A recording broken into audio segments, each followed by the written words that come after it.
La bienvenida. Eduardo, qué gusto saludarlo. Buenos días. Igual, buenos días, Jennifer. Un gusto.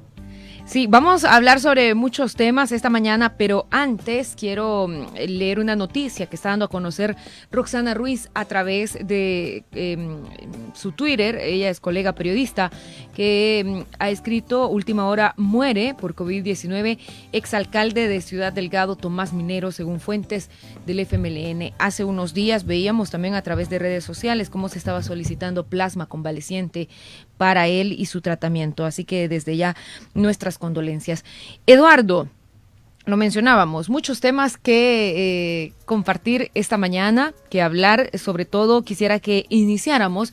¿Cuál es el análisis que ustedes como Acción Ciudadana hacen sobre el combate a la pandemia en estos momentos y cómo se está tratando por parte de las autoridades?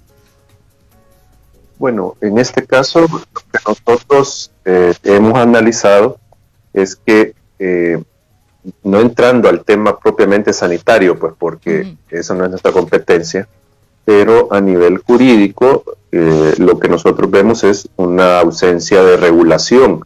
Y esto todos sabemos que se debe al impasse que hay entre la Asamblea Legislativa y el Ejecutivo del tipo de medidas que se debe adoptar en este momento. Es decir, el presidente, el Ejecutivo, lo que plantea es que se necesita una cuarentena estricta, en los términos que ellos la han manejado, y la Asamblea se decanta por una cuarentena focalizada, no tan restrictiva. Entonces, ese impasse es el que está al final significando que no haya una regulación que en este caso sea obligatoria para la ciudadanía en cuanto a su movilidad. Digamos, eso sería como en términos jurídicos lo que está ocurriendo. En este caso también la reapertura económica se está guiando por lineamientos del Ministerio de Salud. Recordemos que se atrasó la apertura, la fase 2, y en medida pues tenemos limitaciones de movilidad. El punto acá es que sin duda el ir poco a poco abriendo la actividad económica va a significar que se vayan incrementando el número de contagios. O sea, claro, eso creo que es, o sea, obviamente lógico que va a pasar. El punto acá es cómo evitar desde la perspectiva sanitaria que se den más contagios. Y aquí lo que se mencionaba, el distanciamiento personal, el distanciamiento o social, como le llaman algunos, el uso de mascarilla, alcohol gel, y tomar medidas de bioseguridad en los lugares de trabajo, en los medios de transporte para evitar contagios. Pero, digamos, estamos en este escenario que sin duda también se puede valorar desde la óptica política, porque este es como un escenario previo a la elección legislativa del otro año, o sea, lo que estamos viviendo de este conflicto entre órganos de Estado. Sí, Eduardo, y estábamos viendo, además de conflictos entre el Ejecutivo y el Legislativo, incluso conflictos dentro del mismo órgano legislativo, porque Arena, por ejemplo, propuso una serie de medidas para que las impulsaran las alcaldías en cuanto a las cuarentenas focalizadas o los cercos sanitarios focalizados, y tampoco ahí mismo se están poniendo de acuerdo. Pero, ¿cuál es el punto en específico medular de esto? Si bien es cierto, en estos momentos la Sala de lo Constitucional tiene en sus manos algunos de los decretos que el presidente ha declarado o ha vetado, y que la Asamblea dice: nosotros ya no es que nos hayamos puesto de acuerdo con el gobierno, pero tenemos ya algunas herramientas que ya les dimos, y el gobierno o el presidente Nayib Bukele solo quiere hacer su voluntad y quiere, así lo han dicho los diputados, proponer o hacer lo que él dice, independientemente si lee o no lee las otras propuestas. Yo creo que lo que usted ha señalado, Jennifer, es importante porque toca, digamos, dos aspectos que también están involucrados en el tema. El primero es que algunas alcaldías están tomando una serie de medidas que sin duda violan la Constitución. Pues, en primer lugar, van más allá de sus competencias. ¿En qué sentido? Por ejemplo, si nos da un ejemplo, Eduardo. Hay unas por ejemplo, estos cercos o cierres de mercados o restricciones de movilidad en ciertos sectores, eso, como ya se ha repetido, tiene que ser aprobado por vía legislativa, o sea, es la Asamblea Legislativa la que en este caso debe de aprobar las restricciones de movilidad. A pesar que hayan ordenanzas municipales que lo permitan, al menos que eso es lo que han dicho algunos alcaldes, Eduardo. Es que si uno revisa las facultades que le da el Código Municipal a las municipalidades, ellos tienen un papel complementario, un papel de apoyo en temas sanitarios. Ellos no tienen una competencia específica y clara y total para establecer medidas como estas que hemos mencionado. O sea, y el punto no es de que no tomen medidas las municipalidades, porque hemos visto otros municipios donde se están implementando medidas que no significan poner en entredicho la Constitución o las leyes de la República. Porque acá, como yo decía, el tema es hasta dónde le llega la competencia a las alcaldías. O sea, una alcaldía no puede restringir la movilidad solo porque diga de que está combatiendo el COVID. O sea, ya se ha dicho que esto debe de ser vía legislativa. Entonces, si es tan inconstitucional que el gobierno lo haga, porque eso es lo que en esencia dijo la sala, el Ejecutivo no puede vía decreto ejecutivo limitar derechos, tampoco lo puede hacer una municipalidad, o sea, tampoco lo puede hacer. Entonces, claro, eso ahí incluso fue lo que dijo el presidente de la Asamblea, Mario Ponce. Si no le estamos permitiendo eso al gobierno, no se lo vamos a permitir a las alcaldías, no vamos a tener, y esta fue una frase de él, 262 presidentitos. Exacto, entonces ahí habría que ver qué medidas y en qué municipios se están adoptando que sí significan una restricción de derechos que va más allá de la competencia de las alcaldías para corregir eso, pues porque eso somete a un tipo de responsabilidad a estas municipalidades. Y el otro tema que usted planteaba, creo que muy pertinente también, es que la sala tiene en sus manos estas controversias entre el órgano ejecutivo y la asamblea referente a la aprobación de ciertos decretos donde el presidente terminó vetando por inconstitucional estas medidas. Entonces, si la sala resuelve y le da la razón, por ejemplo, al legislativo, eso implicaría que entraría en vigencia la norma, pero vamos a ver si esa entrada en vigencia significa de nuevo volver a cuarentena, porque en los decretos que ya se aprobaron estaban plazos para la cuarentena, que comenzaban en tal fecha y terminaban en tal otra. Entonces habría que ver si eso entraría en vigencia, o al menos la parte de la reactivación económica, que sí se podría retomar, pero también eso tenía plazos. Entonces vamos a ver qué resuelve la sala y qué implicaría que le dé, en este caso, la razón a la Asamblea Legislativa referente a restricciones de movilidad, referentes a los plazos para iniciar la apertura económica, o si en este caso pues le da la razón al Ejecutivo y nos mantenemos en la situación que estamos. Y mientras esto sucede, Eduardo, muchos sectores, incluyendo la Iglesia Católica, sociedad civil, llaman a la Asamblea Legislativa, al Ejecutivo, a ponerse de acuerdo, porque si bien es cierto, el presidente está pidiendo una nueva cuarentena, la Asamblea Legislativa dice que ya no va a aprobar regímenes de excepción, pero a su juicio, como Acción Ciudadana también, ¿qué es lo que consideran ustedes que hace falta para que logre el Ejecutivo y el Legislativo un diálogo verdadero? Es que yo creo que tanto de un lado como del otro no hay, por decirlo así, no están las condiciones dadas para que se logre un acuerdo, un consenso. ¿Hay demasiadas fisuras ya entre los órganos de Estado desde que inició este gobierno, podría ser? Eso es un elemento, o sea, esas fisuras, ya tal vez cosas que puedan ser difíciles de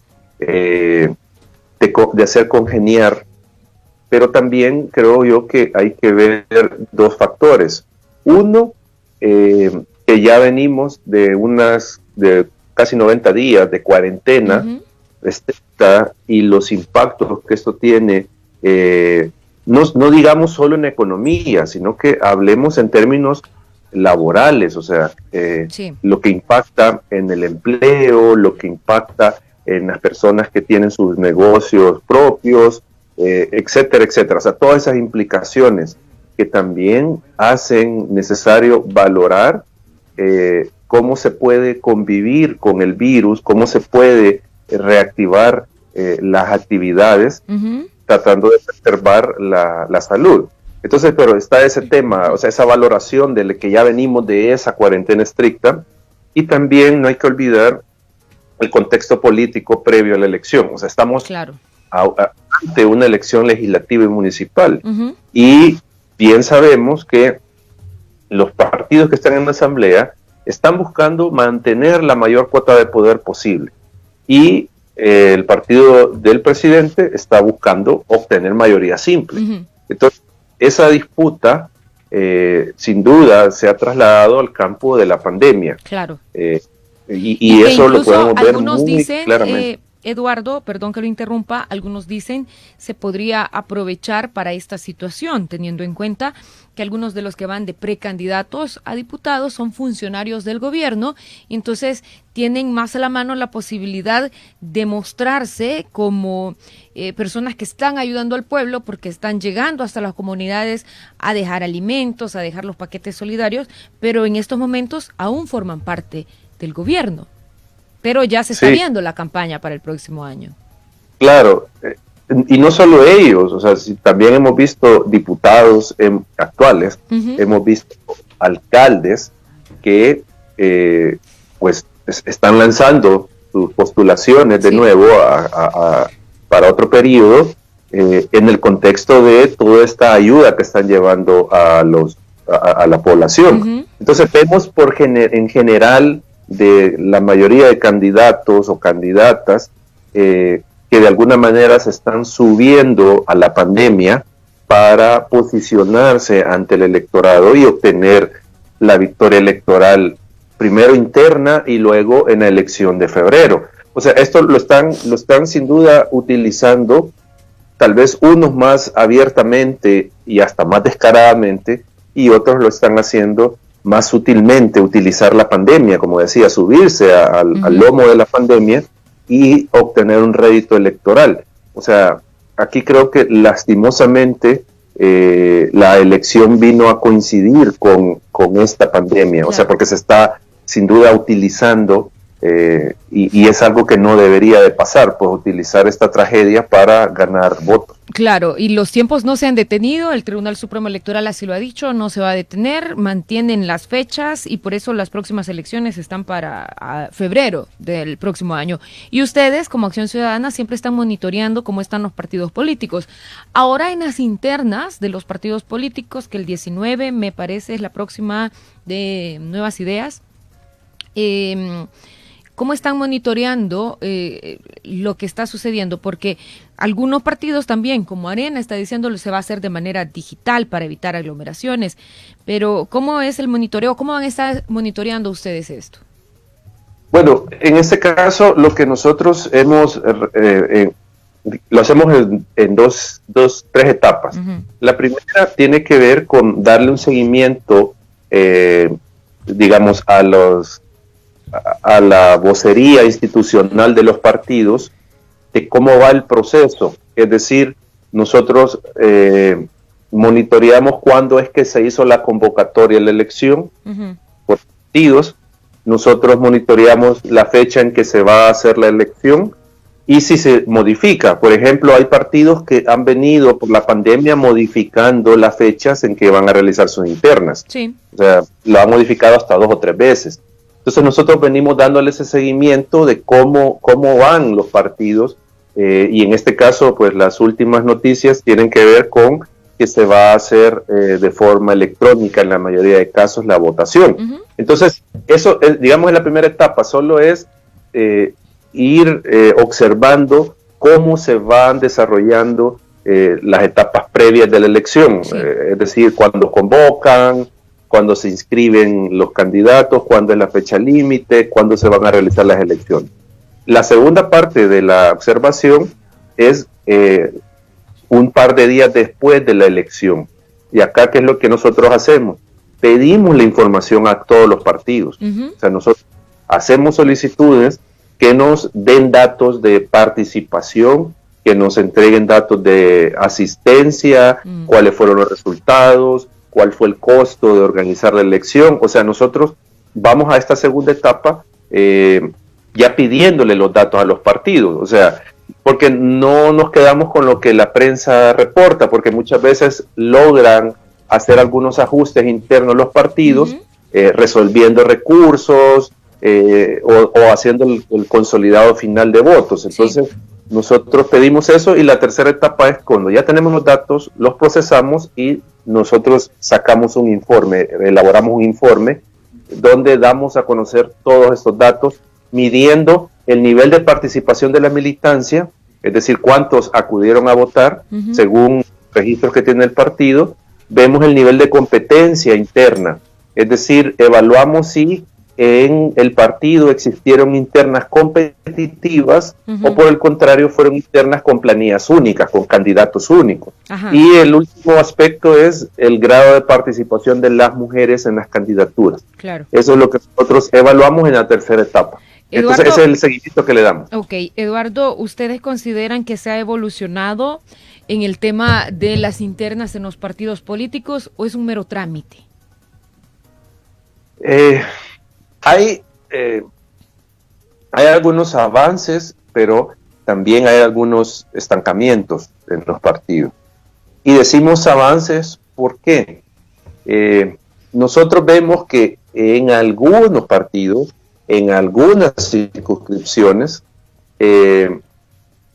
hay competencia. O sea, nosotros vemos que hay 2 o 3 aspirantes para, o 3 planillas para esa circunscripción. O a veces, por ejemplo, si la circunscripción es para elegir a diputados, una departamental, y el municipio tiene, por ejemplo, 5 diputados, nosotros en algunos partidos vemos que en esas circunscripciones compiten 8 o 9 personas, es decir, no los 5. Entonces ahí se ve que hay al menos formalmente un grado de nivel, un mínimo nivel de competencia, o sea, lo existe. Entonces eso estamos viendo que en algunos casos se da, y eso es de alguna manera un avance. Obviamente habría que estudiar si esa posibilidad de que hayan, por ejemplo, 9 en una circunscripción de 5, compiten en igualdad de condiciones, que digamos ese es otro tema, ¿verdad? Pero al menos está eso. Y un punto que nosotros siempre hemos encontrado es que hay un alto nivel de participación en general de las militancias en la elección de sus candidatos. Incluso en algunos partidos mucho mayor que lo que vemos en la elección general, o sea, en la elección que organiza el tribunal. Para elegir a sus candidatos. Entonces, hay un nivel de participación que va digamos, en aumento. No sé si con estas elecciones de este año va a bajar este porcentaje o este nivel por la pandemia, ¿verdad? Pero sí veíamos que las militancias estaban participando. Entonces, eso es, si lo vemos desde el punto de vista de datos y de formalidad. Obviamente, hay todavía algunos aspectos que se deben de mejorar, como por ejemplo el nivel de incidencia o de influencia que tienen las cúpulas a la hora de decidir qué personas compiten y quiénes no. Claro. Nosotros tenemos, obviamente, a esto me refiero, o tenemos el conocimiento que en algunas circunscripciones de los partidos, cuando van a sus internas, aparecen algunas voces que señalan que van a competir en elección, o sea, van a presentar otra planilla. Entonces, hay partidos que llegan a un acuerdo con sus militantes para que no compitan. Claro. Alegando razones económicas, alegando razones de unidad del partido. Entonces, ahí se ve disminuida la competencia electoral. Bueno, y cuando usted decía que las cúpulas puedan influir, en este caso, el presidente de la República ya no forma parte, entiendo, del partido como tal, como dirigente, por eso hicieron las elecciones, pero veíamos cómo ayer Y esto no quiere decir que yo considere que así sea, pero es algo que se puede traer a análisis. Le daba retweet a ciertos candidatos que van como precandidatos a diputados. No hay que obviar que aunque el presidente esté fuera del partido, pero su poder de influencia sobre las bases es grande, pues, y que él retuitee ciertos candidatos, sin duda está mostrando cuáles son sus preferencias y de alguna manera los está posicionando. Entonces, esa es, digamos, una forma evidente de cómo beneficiar a ciertas candidaturas. Pero también hay otros mecanismos que se dan dentro de los partidos que benefician a ciertos candidatos. Digamos, actividades de promoción, por ejemplo, de interna. Hay quienes se les dan más recursos, se les da más visibilidad en detrimento de otros. Claro. Y aquí hablamos también a veces de recursos económicos para hacer campaña, o se les sanciona a unos por propaganda adelantada, a otros no, etcétera, etcétera. O sea, hay una serie de variables desde donde uno puede observar una intromisión de las dirigencias que desequilibra la competencia interna. Entonces, eso es, digamos, una de las partes que los partidos deben de mejorar. Cómo establecer la menor influencia posible de las dirigencias en el proceso electoral interno. Claro. Y lo otro es cómo promover la participación de más militantes, tanto a la hora de votar como a la hora de postularse como candidatos. Esos serían como los desafíos que tienen los partidos. Sí. Y bueno, muchos van a decir, ¿por qué están hablando ya de elecciones y estas son hasta el próximo año? Pero es que ustedes como Acción Ciudadana son parte de los organismos que están verificando esta situación y además porque las internas de algunos partidos políticos ya son en los próximos días. Mencionábamos el 19, es la de Nuevas Ideas y también me parece que las de quiero ver, PDC, Nuestro Tiempo. Sí, Nuestro Tiempo. Así que, bueno, obviamente más adelante vamos a estar hablando al respecto en los próximos días sobre cómo ha surgido ya luego que se conozcan los candidatos específicos para estas elecciones. Volviendo al tema de la pandemia y de cómo está siendo tratada en nuestro país, los números que se reflejan ha tenido mucha crítica. Por ejemplo, el Colegio Médico ha estado diciendo, y no hace una semana, sino desde hace varios días, desde hace varios meses, que la transparencia en las cifras, o al menos la veracidad, no concuerda con lo que está pasando o con los números que tienen las comunas, por ejemplo, en el tema de los números que reflejan en la página COVID-19 del gobierno. Bueno, creo yo que sobre eso habría que partir del hecho y eso sucede en todas las partes del mundo, el subregistro que se da. O sea, que obviamente es una cifra negra que no se va a conocer en realidad y que es difícil de lograrla abarcar, a menos que se hicieran pruebas a todas las personas en un país o en una región. Y en este caso, sin duda, teniendo en cuenta de que la enfermedad presenta esta cara de algunas personas asintomáticos, que son la mayoría, entonces es difícil lograr capturar todos estos datos de quienes se contagiaron, pero por ser asintomáticos no manifestaron ningún síntoma. Entonces, obviamente, ahí hay una cifra que no se va a conocer. Y también esto se puede trasladar al tema de las personas que fallecen. Estaba leyendo una noticia de la alcaldía de San Salvador que había hecho, no sé si 400 o 500 inhumaciones. 701 dijo el alcalde ayer. Algo, sí, con protocolo COVID. Exacto. Entonces, y tenemos 220 o 30 fallecidos, no me recuerdo la cifra exacta, pero el punto es que ese subregistro ahí está y no sabemos en realidad el tamaño del contagio y de las personas fallecidas. 286 casos de fallecidos llevamos hasta este momento.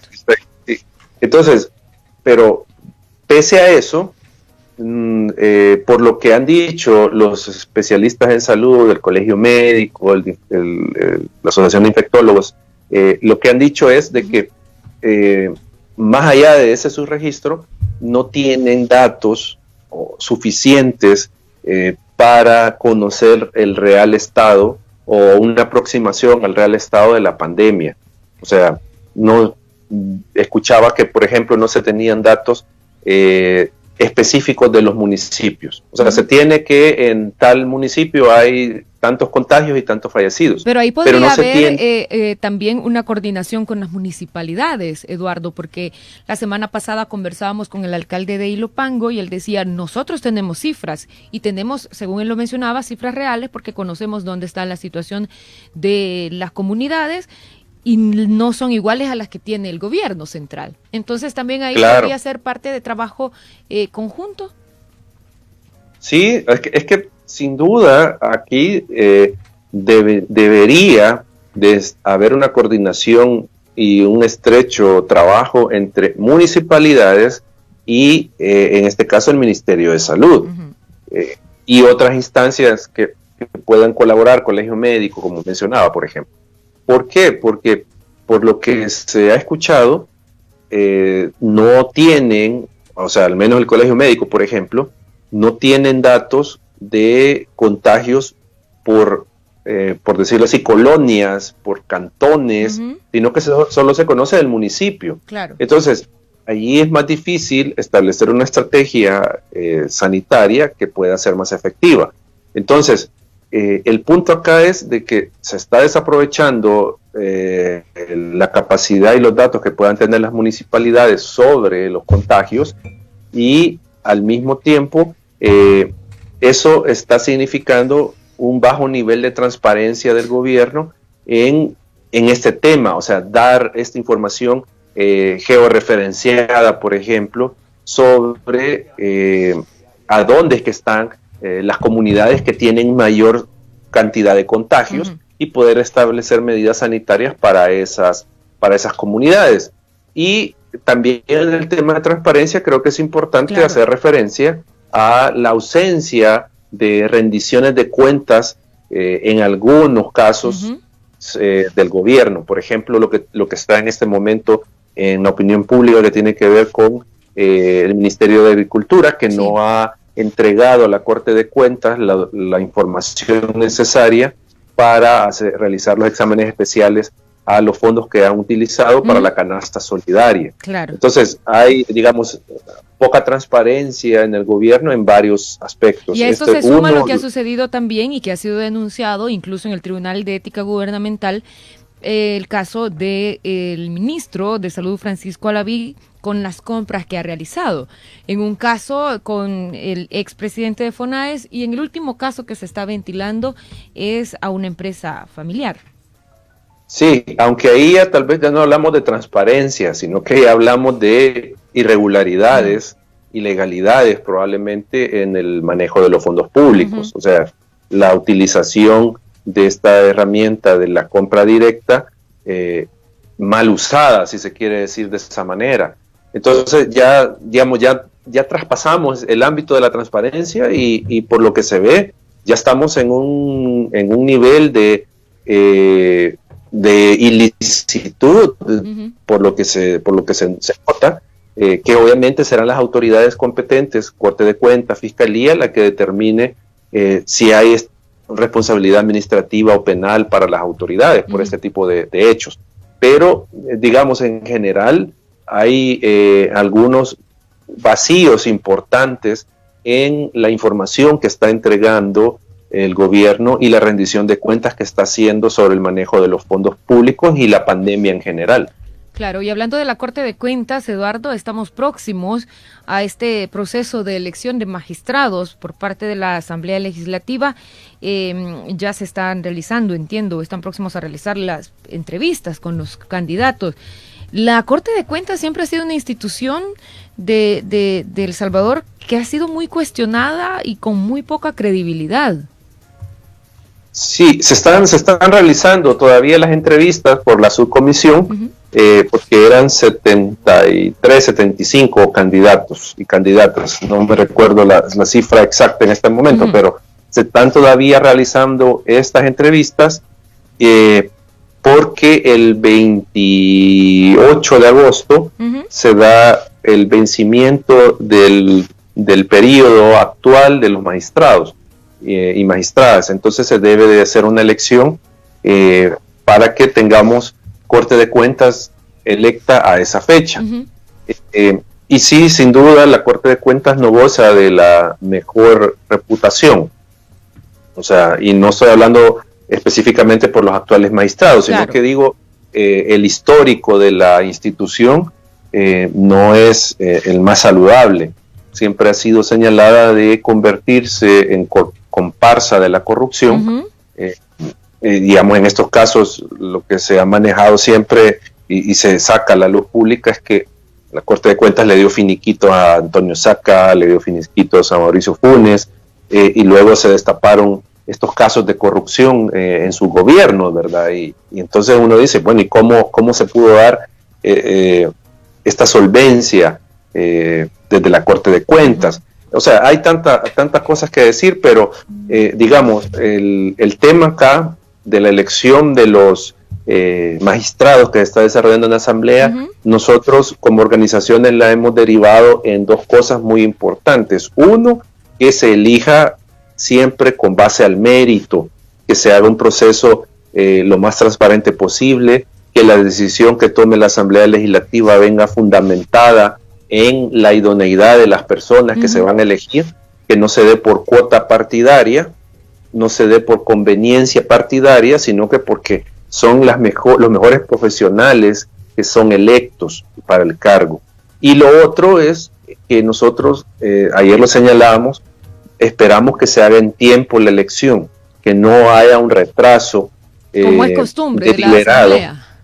Sí, como es costumbre, pero ahora toma mayor relevancia porque recordemos que la Corte de Cuentas es la que está auditando cómo se están usando los fondos públicos de la emergencia. Imaginémonos un escenario donde no se elige en tiempo y nos quedamos 3, 4 meses sin autoridades de la Corte de Cuentas. O sea, eso puede de alguna manera afectar la realización de estas auditorías a los fondos que se están en este momento utilizando. Sí, la Corte de Cuentas, bueno, ustedes tienen un observatorio o forman parte de un observatorio ciudadano que está vigilando, ¿verdad?, esta situación de el proceso de elección en la Asamblea Legislativa. ¿Qué debería cambiarse si se necesitaran hacer reformas en la Corte de Cuentas para que esta institución pareciera que funciona mejor? Eduardo, según su criterio. Bueno, solo por aclaración, USADES, Tracoda y Conexiones son los integrantes del observatorio a la Corte de Cuentas. Ellos son los que forman parte del observatorio. Acción Ciudadana y Funde nos hemos unido al observatorio, o sea, no integramos el observatorio, sino que nos hemos unido con el observatorio en este momento por la elección, o sea, pero no formamos parte del observatorio, solo es USADES, Tracoda y Conexión. Dicho esto, nosotros, digamos, tenemos un catálogo de reformas que consideramos se deben de impulsar dentro de la Corte de Cuentas para mejorar el funcionamiento de la misma. Una que se ha venido promoviendo desde ya varios años es la separación de funciones de la Corte, es decir, el área meramente administrativa y el área jurisdiccional deben de ser separadas en dos instituciones, es decir, crear una Contraloría que se encargue de las auditorías y crear una Corte de Cuentas que sea la que realice los juicios de cuentas, digamos, hacer esa división. También ahí se involucra el tema de llevar la elección de los magistrados de Corte de Cuentas a mayoría calificada, porque actualmente es la única institución de control que se elige con mayoría simple, con 43 votos, porque así quedó en la Constitución, sí, la elección de estos funcionarios. Cuando en realidad es una institución a la que debe ponérsele especial atención si se trata de la Contraloría Pública. Exacto, y lo que ha pasado es que como es mayoría simple, por lo general, quienes han tenido el control del Ejecutivo logran un acuerdo con uno o dos partidos más y eligen a los magistrados que les son convenientes. Y esto es lo que podría pasar en 2021.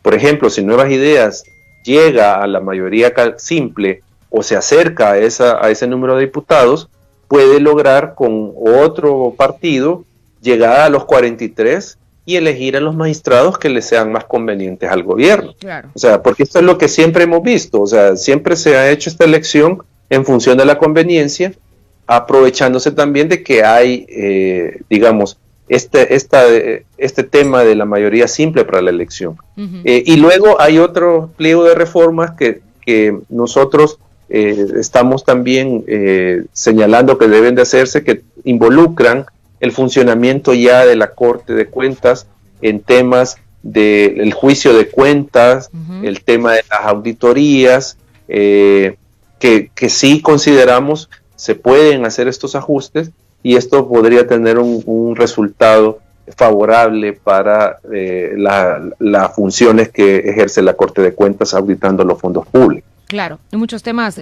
que tratar, pero se nos ha acabado el tiempo, Eduardo, porque esta charla, se lo comentamos al inicio, la vamos a dividir en dos partes, pero queremos agradecerle, Eduardo Escobar, director ejecutivo de Acción Ciudadana, por siempre estar presto a conversar con nosotros y analizar estos temas tan importantes para la audiencia. No, con gusto y siempre las órdenes. Muchas gracias. Eduardo Escobar, les decía, director ejecutivo de Acción Ciudadana. Audiencia, gracias por estar pendientes de esta entrevista. A los que nos sintonizan a través de Facebook también les enviamos un cordial saludo. Tenemos que hacer una pausa. Cuando volvamos, vamos a conversar con Genaro Ramírez, dirigente de AEAS, de la Asociación de Empresarios de Autobuses Salvadoreños. Ya volvemos.